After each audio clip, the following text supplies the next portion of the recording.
여러분, 예수님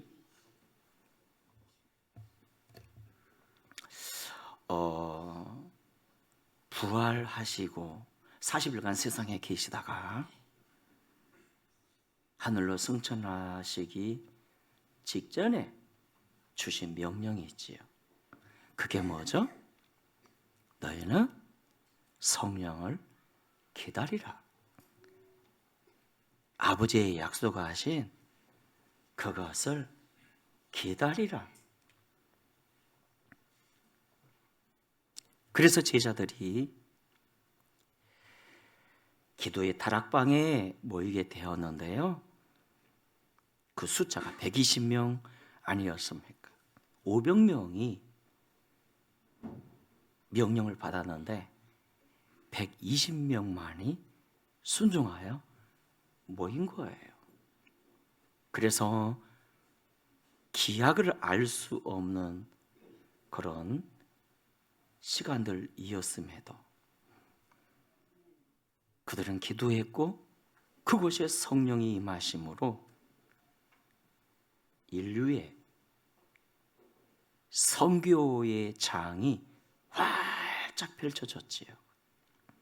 성령이 임하심으로.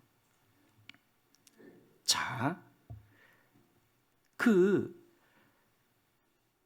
다락방에 기도의 군사로 모인 사람들은 어떤 사람인가요?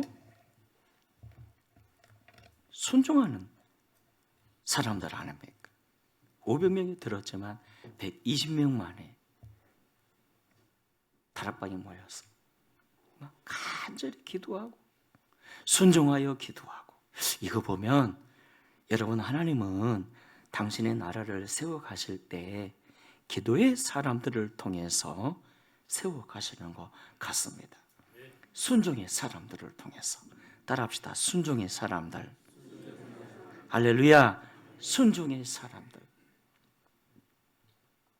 자, 그렇다면 다락방에 모인 그 120문도가 거기서 뭐 했을까요? 쎄 놀았을까요? 전혀 기도에 힘쓰며 일꾼을 세웠어요. 일꾼을 세운 겁니다. 가룟 유다가 자살해 죽고 이를 상기시키며 베드로가 이렇게 말했죠. 형제들이요, 가룟 유다의 배신과 죽음에 대해서 우리가 슬퍼하거나 원망하지 말자. 이는 성경이 이루어짐이 아니냐. 시편에 하나님이 말씀을 이미 주시지 않았느냐. 우리 중에 한 사람이 주를 배신하고 그의 배신으로 예수님이 십자가에 죽지만, 그러나 그것은 유다의 배신이라기보다는 인류를 구원하기 위한 하나님의 작정과 섭리였고, 그래서 지금 우리에게 필요한 건 우리와 함께 사도적인 일을 하며 부활의 복음을 전할 사람을 세워야 하지 않겠냐. 그래서 제자들이 바사바와 마띠아 이 두 사람을 내세워 제비를 뽑아 일꾼을 세웠는데요. 우리 대한예수교 장로회 합동교단도 전에는 총회장 세울 때 제비를 뽑았는데 이게 뭔가 문제가 있다면서 다시금 제비를 안 뽑으니까 그냥 얼마나 싸움을 많이 하든지 미치겠어요. 다시 제비 뽑아야 돼. 우리 교회 장로 세울 때, 앞으로 권사 세울 때 제비 뽑아야 돼 라고 말하고 싶지만 일단 주님께 여쭤보고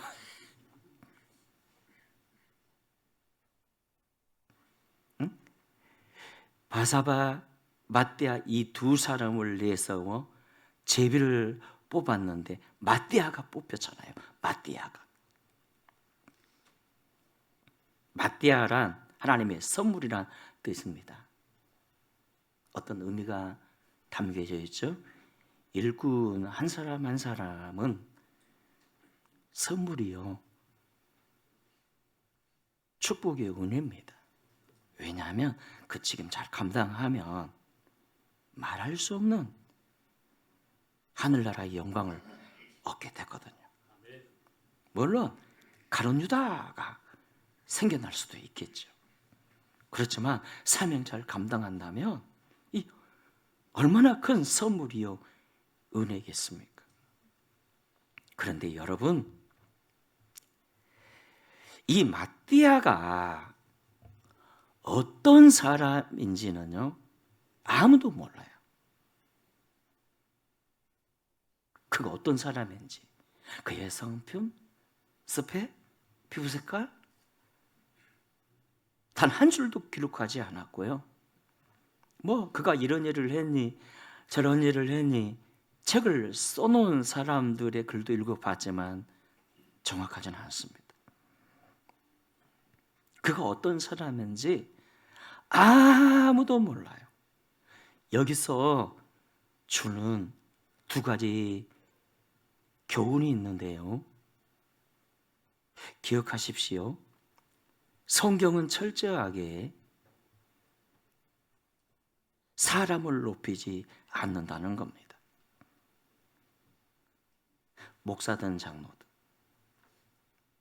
따라합니다. 직분은 높임을 받기 위함이 아닙니다. 철저하게 목사든 총회장이든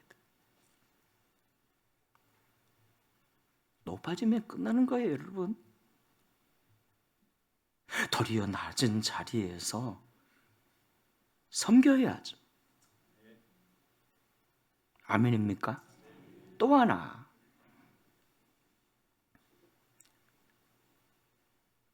일꾼을 세울 때, 마띠아를 세울 때 기도함으로 세웠다는 겁니다. 즉 일꾼은 기도함으로 뽑았다는 겁니다. 기도함으로 헌금 좀 많이 내고 스펙이 좀 좋다고 뽑은 게 아니라, 따라합시다. 기도함으로. 그리고 기도함으로 뽑혀진 일꾼들은 대개가 기도하는 사람들이었고요. 우리 예수님 12사도를 뽑을 때 산에 올라가 밤새도록 기도하시며 뽑으셨잖아요. 그리고 초대교회 중직자들 뽑을 때도 철저히 기도함으로 뽑았고요. 그래서 일꾼은 가장 먼저 기도가 기본이 되어야 된다는 거예요. 따라합시다. 기도가 기본이, 그렇습니다. 기도가 기본이 되어져야 돼요. 기도가 기본이. 여러분, 일꾼에게 기도가 왜 그렇게 중요한 거죠? 기도를 쉬는 죄를 범치 않겠다고 사무엘은 말한 이유가 뭘까요? 기도하지 않으면 우리도 가룟 유다가 될 수가 있거든요. 은 30에, 그 은 30에 주님을 배신해 버렸던 이 가룟 유다가 될 수가 있거든요. 그래서 예수님 이렇게 말씀하셨잖아요. 시몬아, 나 네가 시험에 들지 않게 기도했다. 사탄이 밀가부르듯 하려고 내게 나와왔으나 나는 네가 시험에 들지 않게 기도했다. 일꾼이 기도하지 않으면요, 나도 모르게 교만해지거든요. 그 교만함을 그대로 방치하면 교만이 거만이 되고요, 거만이 대만이 되고요, 좀 더 나아가면 대만이 오만이 되고요.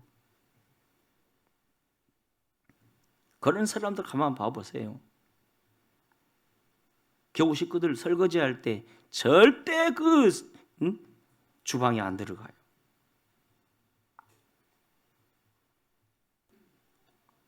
처음부터 일꾼이 되지 말았어야 돼. 서로 축복하고 인사합니다. 주방에 들어가는 것이 겸손의 열매입니다. 시작.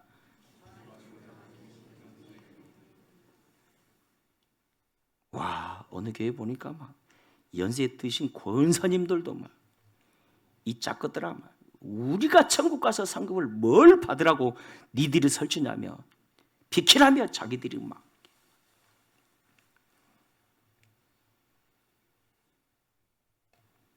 기도가 없으니까 흐리멍해져가지고. 요 며칠 전에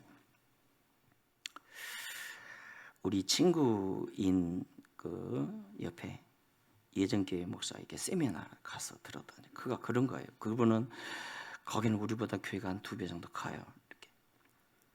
요즘엔 코로나 이후에 교회가요 어떻게 변했냐면 흐물흐물해졌더래요. 흐물흐물이 무슨 뜻이죠? 뼈가 없으니까 흐물흐물.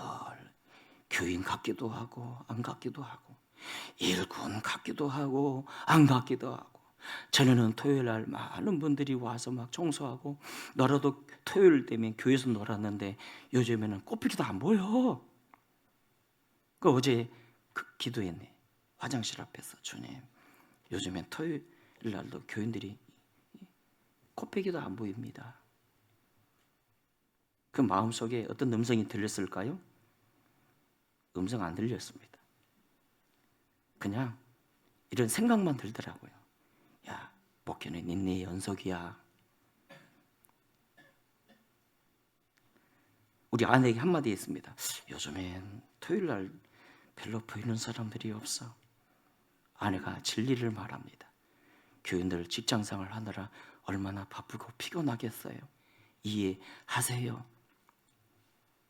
기대를 하지 마세요. 따라합시다. 기도하지 않으면 이상하게 변합니다. 기도하지 않으면요 이상하게 변해요. 흐물흐물 일꾼인지 아닌지, 중직자인지 아닌지, 성도인지 아닌지. 여러분, 사도행전을 기도행전이라 말할 수가 있겠습니다.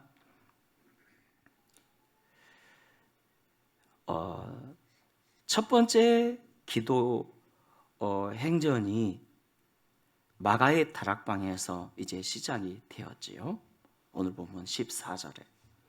그리고 24절에서 보니까 그들이 사도를 뽑을 때 기도함으로 뽑지 않았습니까? 누가 주님이 택한 사람인지 보여달라고. 또한 4장에서 보니까 박해받을 때 사도와 성도들이 기도했고요. 또한 9장에서 보니까 아나니아가 기도할 때 주께서 말씀을 주셨죠. 가서 사울이라는 자를 데리고 오라고. 주여, 그 자는 교회 박해자 아닙니까? 그가 내 나라와 복음을 위해서 목숨 바쳐 헌신할 자다. 데려와 그를 교육하고 안수하라. 또한 사도행전 10장에서 보니까 고넬료가 기도할 때 환상이 열려져 주의 음성을 듣게 되었고요. 베드로 역시 기도할 때 환상 가운데 주님께서 그가 뭘 해야 하는지 가르쳐 주셨고요. 또한 12장에서 보니까 헤롯의 박해가 교회에 임했는데 그때 베드로가 막 잡혀 끌려가고 그래서 교회는 그를 위해 간절히 기도했고요.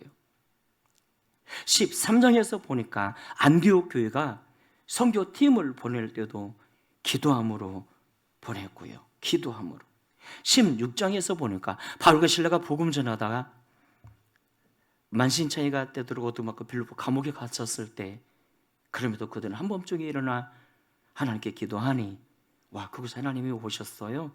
그래서 옥문이 열려지고 간수들이 예수 믿게 되고, 그래서 놀라운 선교의 역사가 펼쳐지네요. 무엇보다 이 모든 성령의 역사의 이 시작이, 선교적 이 부흥의 시작이 사도행전 1장 14절, 그들이 다락방에 모여 오로지 기도할 때, 오로지 기도할 때, 따라합시다. 오로지 기도할 때 그것에 성령이 임하셨고, 그때부터 예루살렘과 온 유대와 사마리아 땅끝까지 이르러 선교의 이 역사가 막 쫙 펼쳐지지 않았습니까?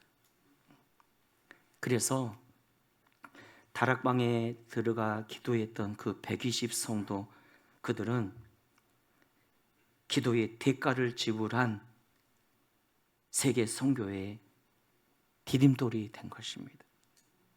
여러분, 교회의 일은요, 하나님의 이 선교적 역사는요,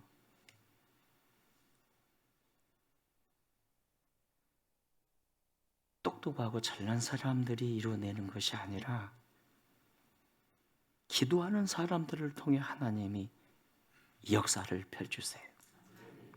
기도하는 사람들을 통해서. 우리나라도 여러분 1907년 그 평양대 부흥운동, 기도하는 사람들을 통해서 하나님이 역사를 나타내셨고, 에스폴로 74 역시도 기도하는 사람들을 통해서 역사를 펼쳐내지 않았습니까? 여러분, 예수님이 주셨던, 주님이 우리에게 주셨던 선교 전략이 딱 한 가지가 있는데요. 예수님이 우리에게 주셨던 선교 전략 딱 한 가지가 있는데요. 그게 뭔지 아세요? 제가 이 선교 전략 막 찾겠다고, 배우겠다고 세미나도 많이 다니고, 제가 어디든지 전에 세미나 많이 다닐 때 딱 앞자리에 앉아보면 내 앞에 머리가 반짝이는 누군가가 딱 앉아 계세요. 그 옆을 쫙 보니까 소광석 목사네. 세동교회 소광석. 야, 쟤 진짜 부지런해. 우와! 선배!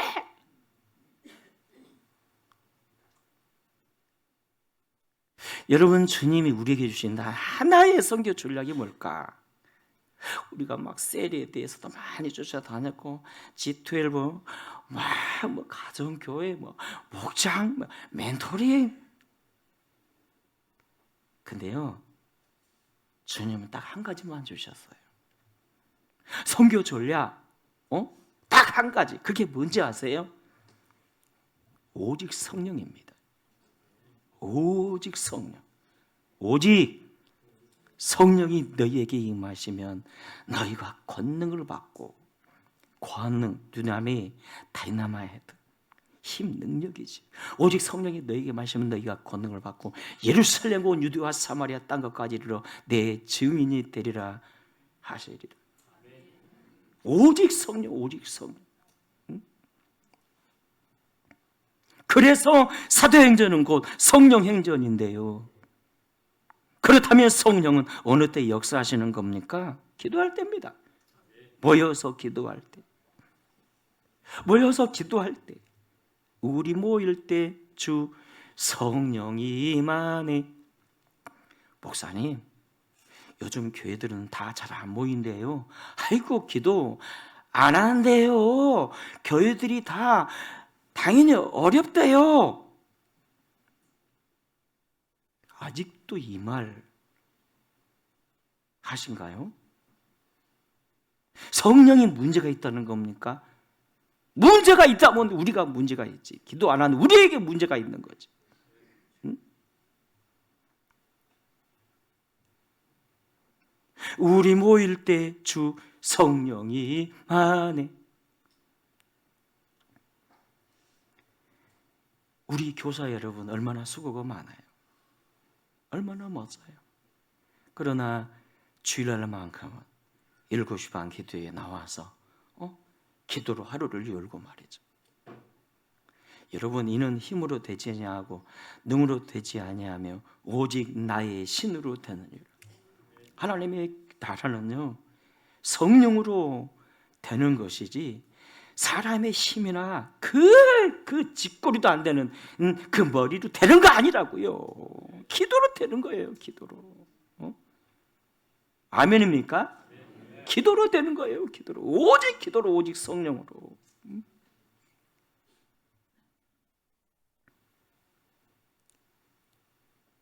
우리 모일 때 주 성령이 임하네.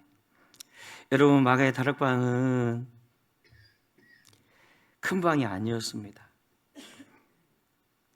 솔직히 다락방 아닙니까? 물론 뭐 성지순례 가보니까 한 8, 90평으로 좀 크게 지어놨습니다만 그때 당시 그렇게 큰 집이 어디 있어요? 그럼에도 그곳에 120명이 모였어요. 화장실이나 제대로 있었을까요? 밥이나 제대로 먹을 수가 있었을까요? 그러나 그럼에도 그들은 모였고 어떤 역사가 일어났죠? 2장 3절 4절에 마치 불의 혀처럼 갈라지는 것들이 그들에게 보여 각 사람 위에 하나씩 임하여 있더니, 이 말씀 제가 다시 보면서 각 사람 위에 120 성도 위에 하나씩 임하여 있더니, 그들이 다 성령의 충만함을 받고 성령이 말하게 하심을 따라 다른 언어들로 말하기를 시작하니라. 와, 그들 모두에게 성령이 임했어요? 그들 모두에게? 모두가 성령의 충만함을 받아 복음의 사람으로 쓰임 받았고요, 이로 말미암아 복음이 불처럼 번져져 복음이 예루살렘 온 유대와 사마리아 땅끝까지 막 번져지지 않았습니까? 어찌 보면 이 말세 시대를 살면서 우리는 좀 큰 그림도 그릴 줄 알아야 되겠어요. 우리 교회가 중요하고 우리 교회가 귀하지만 우리 교회만 생각하면 안 돼요. 예루살렘과 온 유다와 사마리아 땅끝까지 하나님의 나라가 세워지게 하소서. 아멘입니까? 큰 그림도 그릴 줄 알아야 돼요. 한쪽 손에는 교회를 붙잡아야 되고 또 한쪽 손에는 전 세계 복음화라는 이 복음의 깃발을 붙잡아야 되고,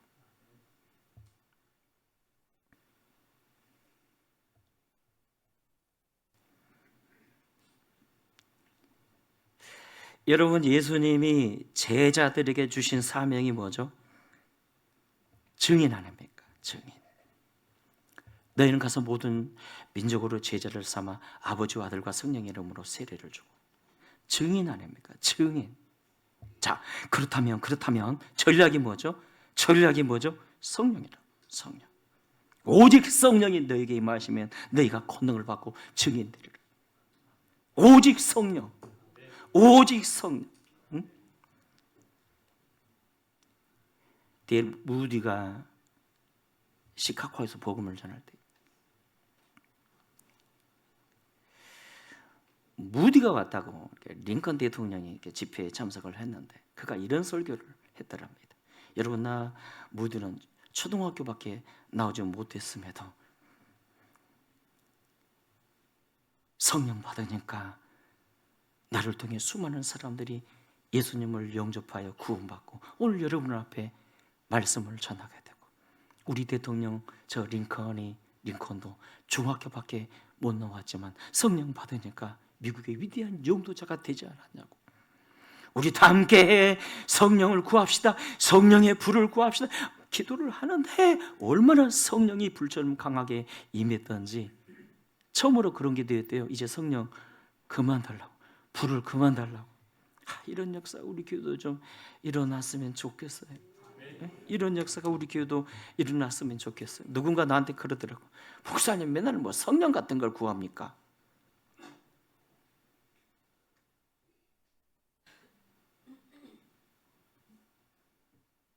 뭐 맨날 성령 같은 걸 구합니까?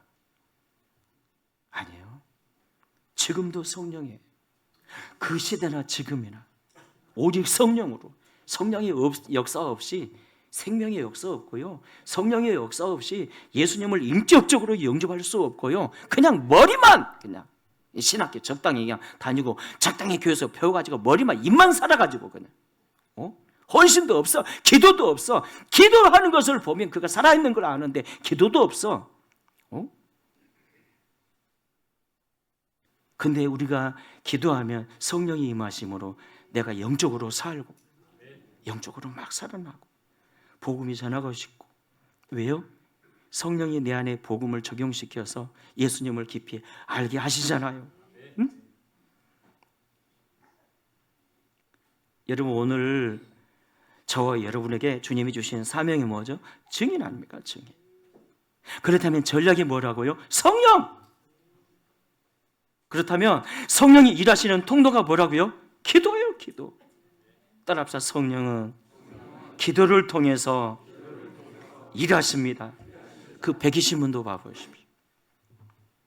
120문도 120명이 마가의 다락방에 들어가가지고, 아니 나름 직장생활도 해야 될 거 아니에요. 아니 자식들 돌봐야 될 거 아니냐고요. 그럼에도 기도로는 대가를 지불하고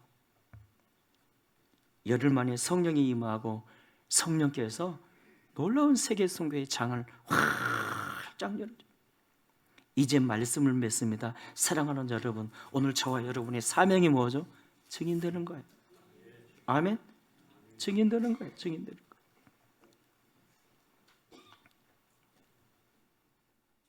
즉 오늘 본문을 통해서 주님은 우리에게